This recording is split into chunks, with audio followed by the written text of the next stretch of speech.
말씀으로 하루를 여는 복된 새벽, 하나님이 우리에게 주시는 귀한 말씀은 시편 1절에서 2절까지 되겠습니다. 온라인으로 동참하는 여러분도 다 함께 성경을 펴주시고 같이 말씀 속으로 들어가 보실까요? 여호와여, 어찌하여 멀리 서시며 어찌하여 환난 때에 숨으시나이까? 악한 자가 교만하여 가련한 자를 심히 압박하오니 그들이 자기가 베푼 꾀에 빠지게 하소서. 아멘. 오늘 본문을 읽어보면 이 주인공 시인은 하나님이 없다고 생각하는 무신론자들에게 둘러싸여 있는 것 같습니다.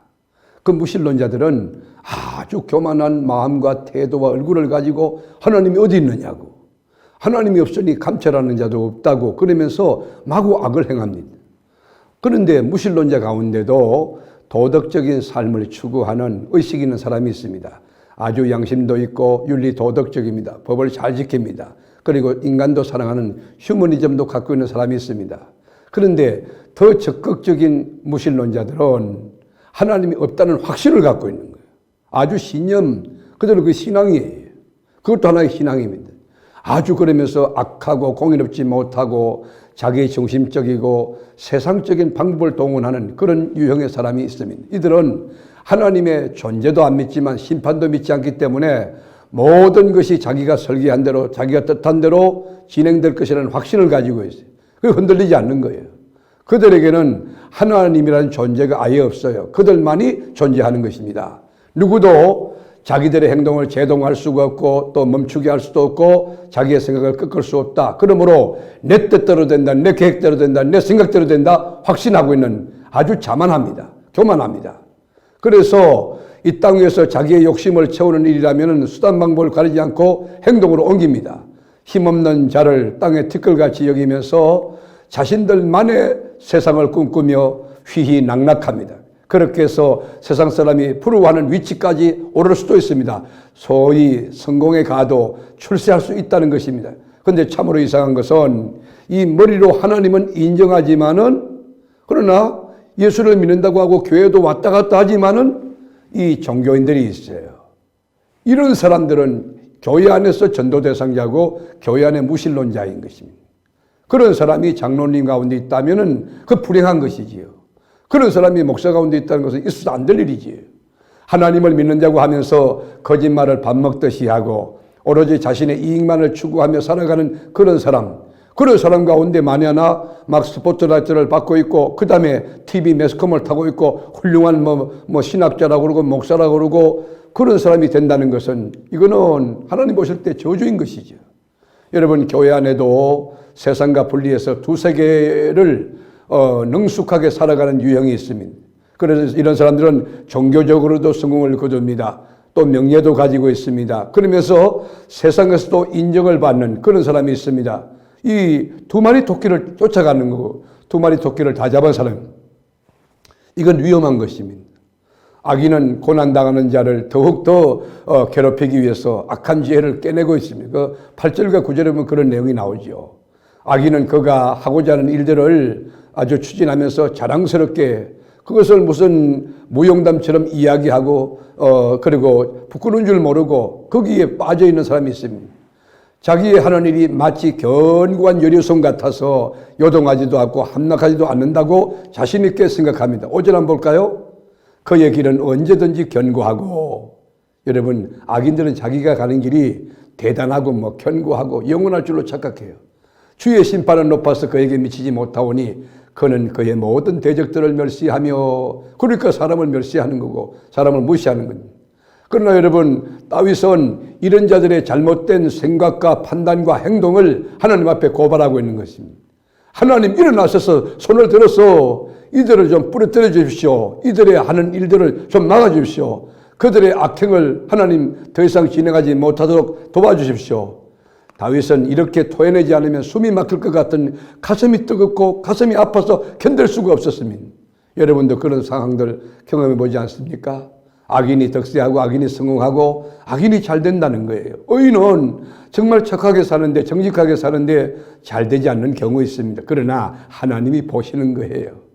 우리가 당하는 고통과 어려움에 대하여 방관하시듯 할 때 여러분, 이런 상황에서 1절에 보면 절박한 호소를 하는 것 우리가 알 수 있습니다. 다윗은 악을 규탄하기 전에 자기 자신이 갖고 있는 현실을 하나님 앞에 고백합니다. 하나님은 살아계시고 의로우시기 때문에 그 악을 아는 것 아닙니까? 그 악을 갚아줄 것을 믿는 거예요. 그래서 주께서는 보셨나이다라고 말해요.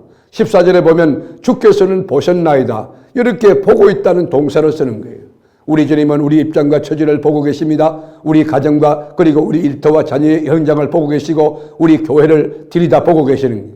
우리 주님은 보시면서 주는 재앙과 원한을 감찰하시고 주의 손으로 갚으려 하시오니 외로운 자가 주를 의지하나이다. 주는 벌써부터 구하를 도우시는 이신이다. 이거 반전 아닙니까?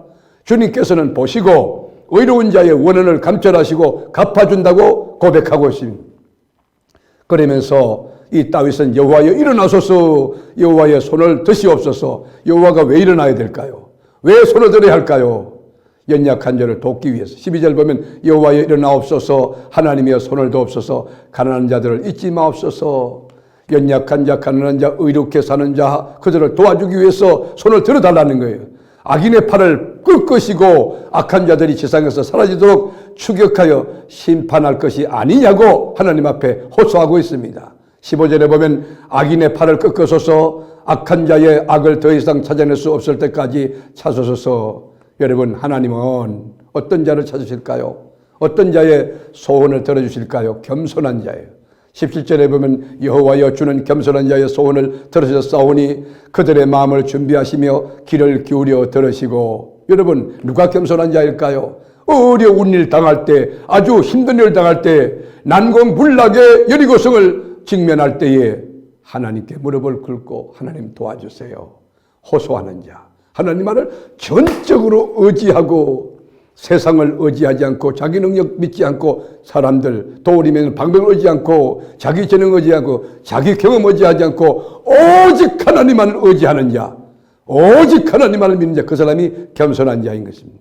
하나님은 이러한 사람들의 기도를 들으십니다. 이러한 사람들의 기도에 응답하십니까? 여러분께 답답한 일이 있습니까? 사방이 우겨싸였습니까? 문제가 있습니까? 모든 것을 들으시고 응답하시는 하나님께 겸손한 마음으로 무릎을 꿇고 기도하고 또 그렇게 될 줄 알고 감사하며 살고 계십니까? 말씀으로 하루를 여는 복된 이 새벽에 우리 인생 행로 안에 정말 하나님이 안 계신 것처럼 위기 상황 가운데도 하나님이 오랫동안 침묵하시고 의인이 너무 힘들고 고통스럽고 그리고 낙심과 좌절할 수밖에 없는 상황에 있다 할지라도 여러분, 현존하시는 하나님을 믿으세요.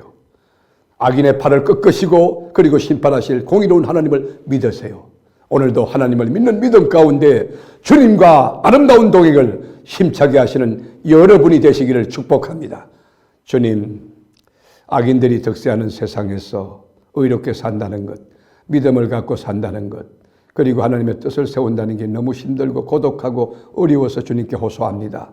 하나님, 우리 약함을 도우시고 우리의 이 의로운 마음을 상하지 않도록 격려 위로해 주옵소서. 성령으로 충만한 믿음의 삶을 살아내며 오늘도 주님 손 붙들고 한 발자국 두 발자국 주님 가까이 전진하고 주님과 함께 동행하는 복된 삶을 성롭게 살게 해 주옵소서. 예수님의 이름으로 간절히 기도드립니다. 아멘.